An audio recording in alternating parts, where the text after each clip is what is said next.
Welcome everyone, and get ready because today we are diving headfirst into a world of vibrant color, profound stories, and breathtaking creativity. My name is Jero, and I'm thrilled to be your guide. Welcome to our countdown of 10 remarkable artworks by African artists in Africa. Now, when you think of African art, what comes to mind? Perhaps ancient masks or intricate textiles? Well, we're going to see some of that, absolutely, but we're also going to explore so much more because African art is not a monolith. It's a constantly evolving, incredibly dynamic force. From traditional to contemporary, these pieces showcase the rich and diverse artistic heritage of the continent. We'll be journeying through different countries, different eras, and different artistic visions, each one offering a unique window into the experiences, histories, and aspirations of its people. These aren't just pretty pictures or sculptures, these are conversations, these are statements, these are pieces of history molded and painted into existence. They challenge perceptions, celebrate cultures, and inspire awe, often all at the same time. It's a testament to the ingenuity and resilience of a continent that has given the world so much. So grab a comfortable seat, maybe a cup of rooibos tea if you're feeling authentic, and prepare to be amazed. We're about to embark on a visual feast, exploring works that resonate with global themes while being deeply rooted in African soil. We'll look at the techniques, the stories behind the art, and the incredible artists who brought them to life. This isn't just an art show, it's an exploration of identity, community, and the sheer power of human expression. Let's get started on this incredible journey together, shall we? Our first stop takes us to Nigeria, a country pulsating with energy and innovation, and to an artist who reimagines its urban landscapes in truly spectacular ways. We're talking about Olalekan Jeyefus and his visionary piece, often conceptualized as the Great Wall of Lagos. Now, this isn't a physical wall in the traditional sense, but rather a series of architectural illustrations and digital artworks that explore themes of urbanism, futurism, and social commentary, often depicting a Lagos of tomorrow, built upon the complexities of its present. It's a fascinating blend of what is and what could be, really making you think about the future of mega-cities. Jeyefus, often known as Lek, has a background in architecture, and you can see that precision and structural understanding in every line and form. His work often presents these sprawling, intricate structures, sometimes utopian, sometimes dystopian, but always deeply engaged with the socio-economic realities of Lagos. The Great Wall of Lagos concept, in its various iterations, often portrays a city that is both a hub of incredible innovation and a site of stark contrasts, where makeshift settlements might exist in the shadow of gleaming futuristic towers. It forces us to consider how development impacts communities. Think about it. Lagos is one of the fastest-growing cities in the world. It's a place of immense dynamism, but also faces challenges like overcrowding, resource management, and infrastructure development. Jeyefus's work doesn't shy away from these complexities. Instead, he uses them as a springboard for his imagination, creating these detailed, almost overwhelming cityscapes that are both beautiful and thought-provoking. You can spend hours looking at one piece, discovering new details, new stories embedded within the architecture. It's like a visual novel of urban life. The significance of the Great Wall of Lagos lies in its ability to spark dialogue about African urban futures. It challenges the often monolithic and sometimes negative portrayals of African cities in global media. Jeyefus presents a vision that is distinctly African, infused with local aesthetics, patterns, and cultural references, yet speaking a universal language of urban aspiration and struggle. His work is a powerful reminder that the future is not just something that happens to us, it's something we can imagine, design, and critique. His style often incorporates elements of Afrofuturism, blending science fiction and technology with African culture and history. This isn't just about cool-looking buildings, it's about envisioning a future where African identity is central to technological and urban advancement. The wall itself can be interpreted in many ways, as a barrier, a protector, a symbol of division, or even a monumental achievement. This ambiguity is part of what makes the concept so compelling and enduring in its relevance. So, as we begin our journey, Olalekan Jeyefus sets a high bar, showing us how art can be a tool for speculation, for social critique, and for envisioning alternative realities. The Great Wall of Lagos isn't just an artwork, it's an invitation to think critically and creatively about the cities we inhabit and the futures we are building, not just in Africa, but all around the world. It's a digital blueprint of dreams and warnings, all rendered with incredible artistic skill. Next, we journey into the world of Nena Okorie, another brilliant Nigerian artist, but one who takes us down a very different yet equally profound artistic path. We're looking at her body of work often connected to the theme of the ancestors, which isn't one single piece but rather a conceptual thread running through many of her stunning, large-scale installations. Okorie's art is deeply rooted in the natural world and the cyclical processes of life, decay, and regeneration, often using found and repurposed materials to create textures that feel almost alive. Okorie's process is incredibly labor-intensive. She often works with materials like burlap, cheesecloth, paper, and clay, which she dyes, weaves, twists, and sews by hand. The resulting forms are organic, flowing, and evocative of natural phenomena, perhaps the gnarled roots of ancient trees, the intricate patterns of a spider's web, or the undulating surface of water. When she invokes the ancestors, she is tapping into a deep sense of history, memory, and the interconnectedness of all living things, a spiritual lineage that transcends time. Her installations are often immersive, transforming the spaces they inhabit. Imagine walking into a gallery and being surrounded by these delicate yet powerful structures hanging from the ceiling or cascading down walls. There's a fragility to them, but also an undeniable resilience. The ancestors in this context can be seen as a metaphor for the enduring spirit of culture and heritage, the wisdom passed down through generations which, like nature itself, adapts and persists despite the challenges it faces. The impact of Okorie's work lies in its profound connection to both environmental concerns and cultural identity. By using discarded and biodegradable materials, she subtly comments on sustainability and our relationship with the earth. At the same time, her techniques often draw inspiration from traditional African crafts, particularly weaving and textile arts, reimagining these ancient practices in a contemporary artistic language. It's a beautiful dialogue between the old and the new, the man-made and the organic. Think of the layers of meaning here. The ancestors aren't just human forebears, they are also the ancient landscapes, the very materials of the earth that have shaped life for millennia. Okorie's work invites contemplation, a slowing down of our typically fast-paced lives, to consider these deeper connections. It's a sensory experience as much as an intellectual one. You can almost feel the textures and smell the earthy materials she uses. It's a tactile poetry. Nena Okorie's explorations around the ancestors remind us that art can be a powerful conduit for connecting with our roots, with the environment, and with the very essence of what it means to be part of a continuous cycle of existence. Her pieces are not static objects, they seem to breathe and change with the light and atmosphere, much like the natural world they emulate. This deep reverence for material and process makes her one of the most compelling contemporary artists working today, offering a quiet but profound statement on memory and continuity.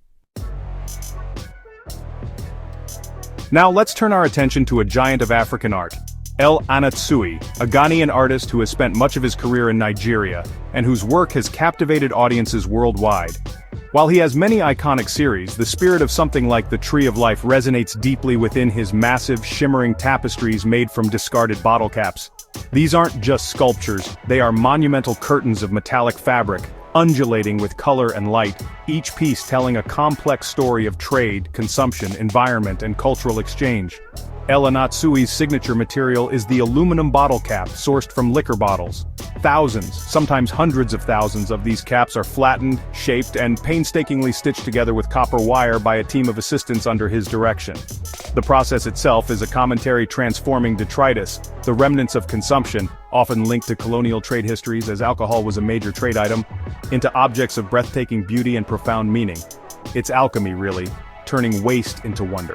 When you see one of Anatsui's large-scale installations, often referred to as cloths or tapestries, the effect is mesmerizing. They drape and fold like rich kente cloth, a traditional Ghanaian textile known for its vibrant patterns and cultural significance. Yet they are made of hard, unyielding metal. This juxtaposition is central to his work, the interplay between rigidity and fluidity, tradition and modernity, the local and the global. The Tree of Life motif, whether explicit or implicit, speaks to interconnectedness, growth, and the idea that life can spring from unexpected sources. The unique feature of Anatsui's work is its adaptability. He often gives curators the freedom to hang and drape the pieces as they see fit, meaning the artwork can take on a new form in each exhibition space. This reflects a philosophy of change and transformation. much like a living organism, or indeed a tree that adapts to its environment. Each installation becomes a unique iteration, a new conversation between the artwork, the space, and the viewer. It's art that refuses to be static. The sheer scale and visual impact of these pieces are undeniable, but their conceptual depth is equally impressive. The bottle caps, with their brand names and colors, speak to global trade networks, the history of colonialism, and the environmental impact of consumerism. Yet, by weaving them into these beautiful forms, Anatsui also celebrates resilience, creativity, and the power of transformation. It's like he's saying, look what we can make from the things you discard. Look at the beauty we can create from the leftovers of your global economy. Anatsui's work, epitomized by the grandeur and conceptual richness akin to a tree of life, has fundamentally changed the landscape of contemporary African art and sculpture globally. He has taken a humble, discarded material and elevated it to the realm of high art, forcing us to reconsider our definitions of sculpture, tapestry, and even painting, as these pieces often have a painterly quality in their use of color and light. It's a powerful statement about finding value, beauty, and meaning in the overlooked and the discarded, a true testament to artistic innovation. Chapter 4. Gerard Sokoto and the Water Carrier. Let's journey south now, to South Africa, and back in time a little, to explore the work of Gerard Sokoto, a pioneer of urban black art in his country. One of his poignant and culturally significant themes, often captured in various compositions, is that of the water carrier. These paintings, typically depicting figures, often women carrying water containers, are more than just everyday scenes. They are powerful social documents and expressions of human dignity amidst hardship, particularly under the shadow of apartheid. Sokoto, born in 1913, lived through a tumultuous period in South African history. He moved to Sophiatown in Johannesburg, then a vibrant cultural hub, before it was forcibly destroyed by the apartheid regime. His early works from this period are characterized by their rich colors, expressive figures, and a deep empathy for his subjects. The water carrier images often highlight the essential yet arduous labor undertaken by black South Africans, tasks made even more difficult by systemic neglect and lack of basic amenities in townships. The act of carrying water, a fundamental necessity for life, becomes symbolic in Sokoto's hands. It represents resilience, the endurance of communities, and the quiet strength of individuals, particularly women, who are often the backbone of their families and communities. Despite the physical toil depicted, Sokoto imbues his figures with a profound sense of grace and humanity. There's no victimhood here, but rather a portrayal of people navigating their lives with fortitude. His use of bold outlines and somewhat stylized forms gives his figures a monumental quality. The cultural relevance of these works is immense. They provide an invaluable historical record of township life, a perspective that was largely ignored or misrepresented by the dominant white culture of the time. Sokoto was painting his people, his community, with an insider's understanding and affection. His works countered the dehumanizing narratives of apartheid by insisting on the vibrancy, the humanity, and the cultural richness of black South African life. The water carrier is a testament to survival and the persistence of daily rituals. Moreover, Sokoto's artistic style itself was groundbreaking. He blended Western artistic techniques, which he studied, with a distinctly African sensibility and subject matter. His color palettes were often warm and earthy, reflecting the tones of the landscape and the vibrancy of the communities he depicted. He wasn't just documenting, he was interpreting, infusing his scenes with emotion and a deep psychological insight. You feel the weight of the water, the heat of the sun, the weariness, but also the unwavering spirit. Gerard Sokoto, through works like The Water Carrier, established himself as a foundational figure in South African art. He gave voice and visibility to black experiences at a time when they were systematically suppressed. His legacy is not just in his beautiful and moving paintings, but in his courage to depict truth and humanity in an oppressive environment. These pieces continue to resonate today, reminding us of the importance of art in bearing witness and affirming human dignity against all odds. Chapter 5. A Blade Glover and the Market Scene. From the historical narratives of South Africa, we now travel to Ghana, to immerse ourselves in the vibrant, bustling energy captured by Blade Glover, an artist renowned for his dynamic portrayals of Ghanaian life, particularly his iconic market scene paintings. Glover doesn't just paint a market, he paints the feeling of a market. The noise, the movement, The kaleidoscope of colors, the sheer human energy of these vital communal spaces, it's an explosion of life on canvas. Professor Ablaide Glover, who also had a distinguished academic career, uses a distinctive technique, often applying thick layers of oil paint with a palette knife. This creates a highly textured, almost sculptural surface. From a distance, his market scenes resolve into recognizable forms, crowds of people, stalls laden with goods, women in vibrant textiles. But up close, they become a fascinating abstraction of color and texture, where individual strokes and daubs of paint dance across the canvas. The market in many African cultures is more than just a place of commerce. It's a social hub, a place of gathering, gossip, celebration, and community. Glover captures this multifaceted nature perfectly. His paintings are teeming with figures, but they are rarely individualized. Instead, they form a collective, a swirling mass of humanity that conveys the communal spirit of these spaces. The dominant figures are often women, reflecting their crucial role in West African market economies. What makes Glover's market scene paintings so captivating is their universality. While they are distinctly Ghanaian, depicting the specific colors of textiles, the types of goods sold, and the unique atmosphere of West African markets, the sense of energy, community, and commerce is something that resonates across cultures. He manages to convey the sounds and smells through purely visual means, which is a testament to his mastery of color, composition, and texture. You can almost hear the chatter and bargaining. His artistic style is often described as a form of abstract expressionism, but it's one that remains deeply connected to figurative reality. He finds the abstract in the real, the patterns in the chaos. The way he builds up layers of paint creates a sense of depth and movement that is truly dynamic. Looking at his work is an active experience. Your eye is constantly moving, discovering new interactions of color and form, much like navigating a crowded market itself. Ablaide Glover's market scene paintings are a celebration of Ghanaian life and the enduring spirit of its people.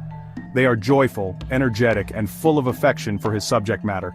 He has created an instantly recognizable style that has made him one of Africa's most acclaimed contemporary artists.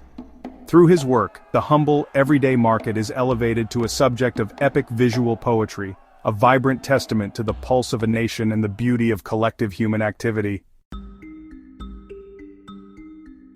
Chapter 6. Ben Nwanwu and the Thinker.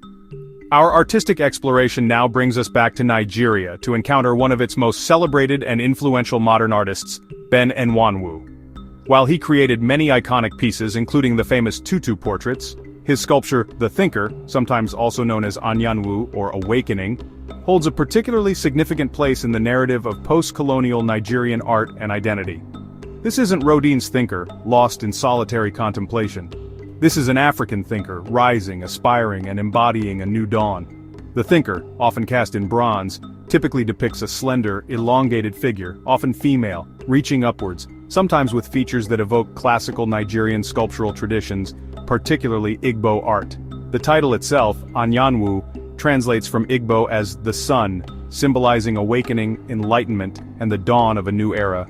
Commissioned around the time of Nigeria's independence, the sculpture became a powerful symbol of national aspiration and the burgeoning confidence of a newly sovereign nation.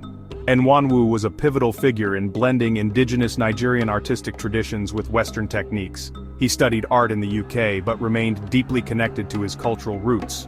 The Thinker or Anyanwu exemplifies this synthesis. The graceful, stylized form has echoes of traditional African sculpture, yet its dynamic upward movement and polished bronze finish speak a modern, international artistic language. It was a visual declaration of a modern African identity, proud of its heritage and looking towards the future. The historical context of this sculpture is crucial. Created in the late 1950s, leading up to Nigeria's independence in 1960, Anyanwu was more than just a piece of art. It was a cultural statement. A version of it was presented by Nigeria to the United Nations, symbolizing Africa's rising voice on the world stage. It represented the hopes and dreams of a continent emerging from colonial rule, striving for self-determination and a place of equality among nations. The figure is often seen as embodying the spirit of Nigeria itself. The sculpture's elongated limbs and elegant posture convey a sense of grace, aspiration, and spiritual transcendence. It's not heavy or earthbound, it seems to defy gravity, reaching for light and knowledge. This upward thrust is a recurring motif in Nwanwu's work, reflecting his optimistic vision for Africa's future and the potential for artistic and cultural renaissance. It's a figure that inspires hope and a sense of boundless possibility. Ben Nwanwu's The Thinker or Anyanwu remains an enduring icon of African modernism. It stands as a testament to his vision of an art that was both authentically African and universally resonant. Its historical significance as a symbol of independence and cultural pride, combined with its inherent artistic beauty and power, ensures its place as one of the most important sculptures to emerge from the continent in the 20th century. It's a timeless call to awaken, to aspire, and to reach for the sun. We remain in Nigeria for our next artist, a true living legend and master printmaker, Bruce Onobrakpeya. While his body of work is vast and varied, encompassing painting, sculpture, and pioneering printmaking techniques, the theme of the dancers frequently appears, capturing the dynamism, spirituality, and cultural richness of Nigerian traditions, particularly those of his Urhobo heritage. These aren't just depictions of dance, they are visual rhythms, frozen moments of ecstatic movement and cultural expression. Onobrakpeya is renowned for his innovative printmaking techniques, including deep etching, plastography, and additive plastography, methods he often invented or significantly adapted. These techniques allow him to create richly textured and layered prints, often incorporating symbols, myths, and folklore from Urhobo and other Nigerian cultures. His dancers are imbued with this same depth, their forms often abstracted and stylized to emphasize the energy and spiritual essence of the dance, rather than mere anatomical accuracy.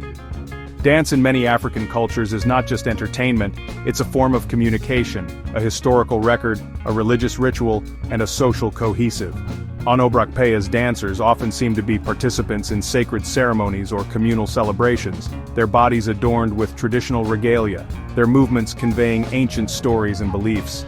He captures the physicality of the dance, the stamping feet, the swirling garments, the expressive gestures, but also its intangible spiritual dimension.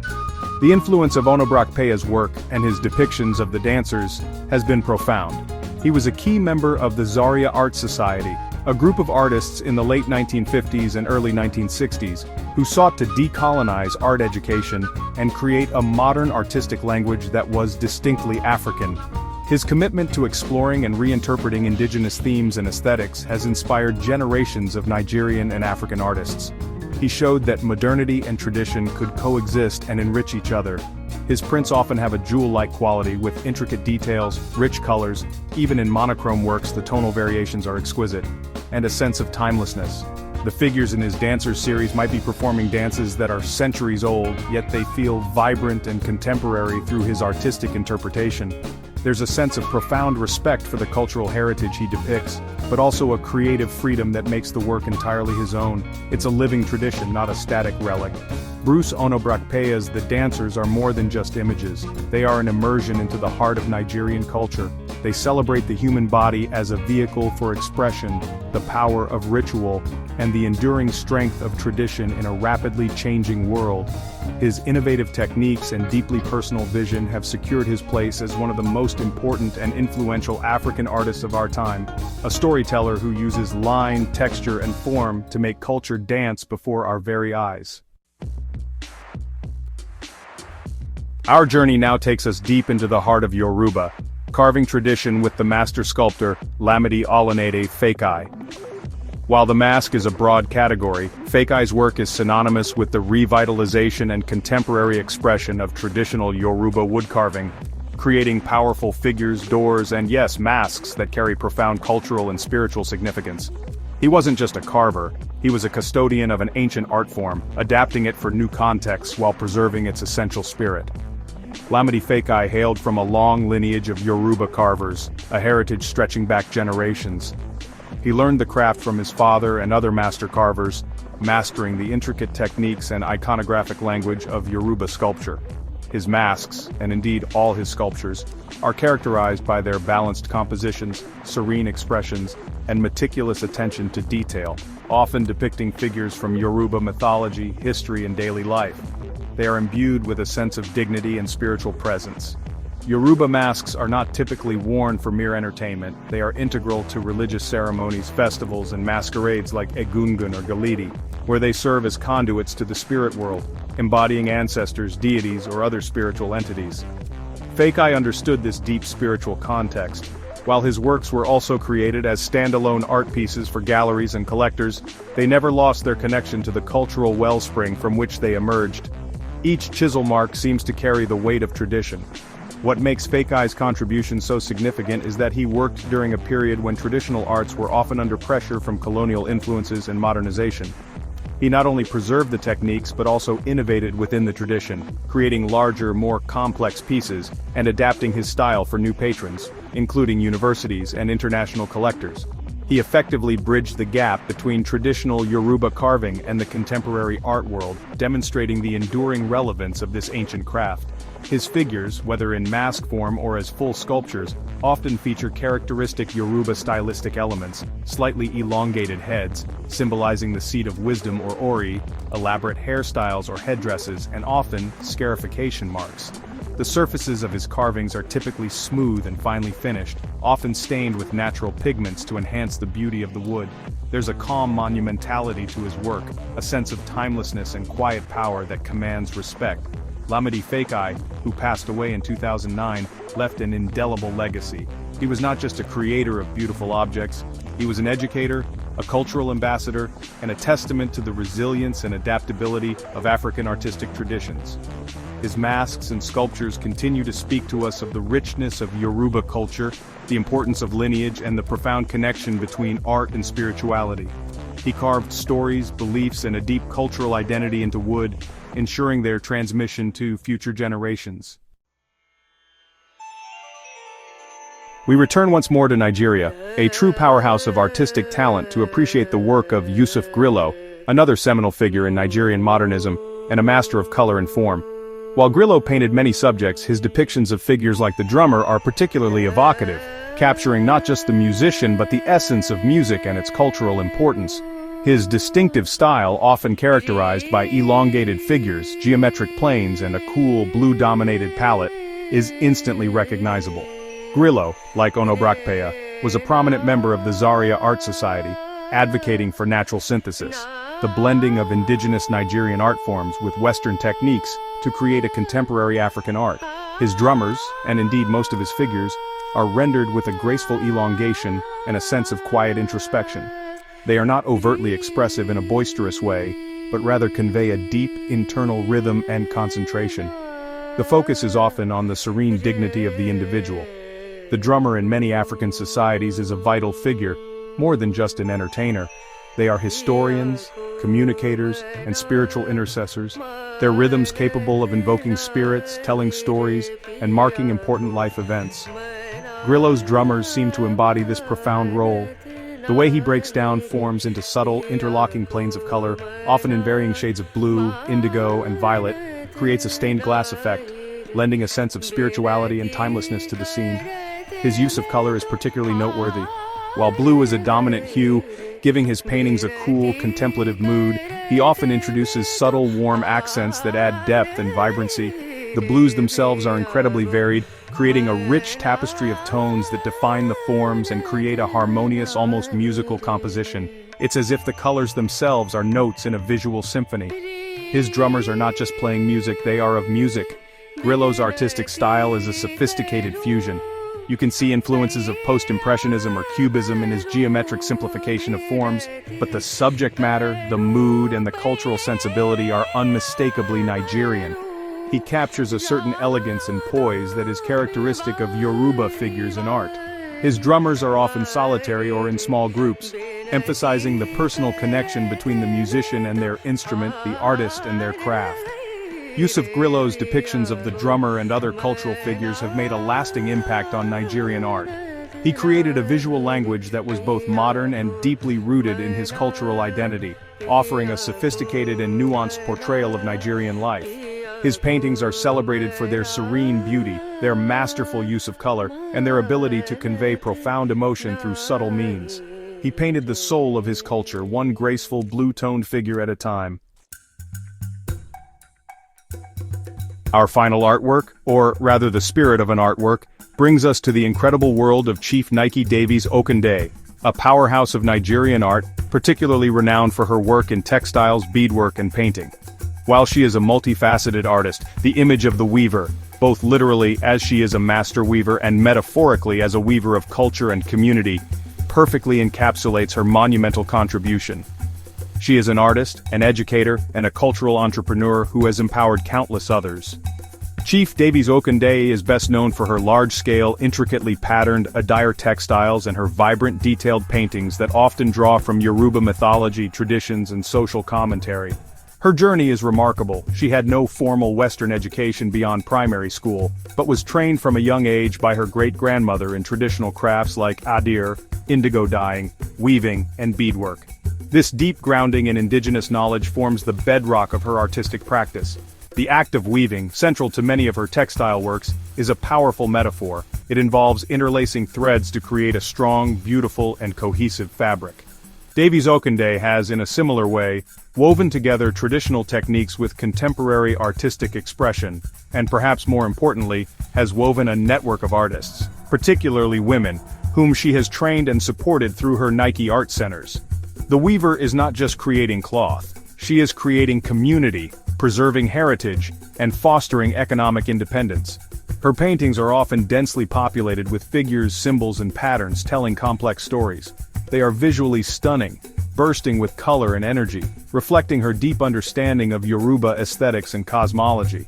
Whether working with textiles or paint, there is a meticulousness and a joyful exuberance to her art. She celebrates womanhood, spirituality, and the richness of Nigerian culture with an unapologetic and infectious passion.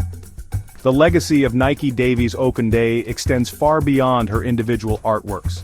Through her workshops and galleries, she has played a crucial role in reviving and promoting Nigerian traditional arts, ensuring that these skills are passed on to new generations. She has provided a platform for hundreds of artists to showcase their work and earn a livelihood. She is a cultural ambassador who has brought Nigerian art to international acclaim, demonstrating its dynamism and contemporary relevance. So, as we conclude with the weaver, we celebrate Nike Davies Okunde, not just for her breathtaking textiles and paintings, but for her role as a guardian and propagator of culture. She embodies the idea that art is not just an object, but a living practice, a source of identity, and a tool for empowerment. Her life and work are a vibrant tapestry, rich with color, skill, and an unwavering commitment to her heritage and her community. She truly is a national treasure. And there you have it, a whirlwind tour of just 10 remarkable artworks from a continent brimming with artistic genius. From futuristic cityscapes and ethereal installations to powerful sculptures and vibrant market scenes, we've seen how African artists engage with their history, their present, and their future in incredibly diverse and profound ways. Thank you for joining us on this artistic journey through Africa. It's been an absolute privilege to share these masterpieces with you, and honestly, we've only just scratched the surface. Each piece we've explored tells a story, not just of individual creativity, but of cultural resilience, innovation, and the universal human need to express, to question, and to connect. The artists we've highlighted and countless others across the continent are shaping global conversations about art, identity, and what it means to see the world through a uniquely African lens. Their work challenges us, inspires us, and enriches our understanding of the world. So, keep exploring, keep learning, and keep supporting these incredible talents. We hope this glimpse into the vast and varied world of African art has sparked your curiosity and appreciation. Don't forget to like, share, and subscribe for more amazing content because there's so much more we want to explore with you. Which artwork was your favorite? Did any particular piece or artist resonate with you deeply? We'd love to hear your thoughts. Let us know in the comments below. Until next time, keep seeking out the beauty and stories that art has to offer.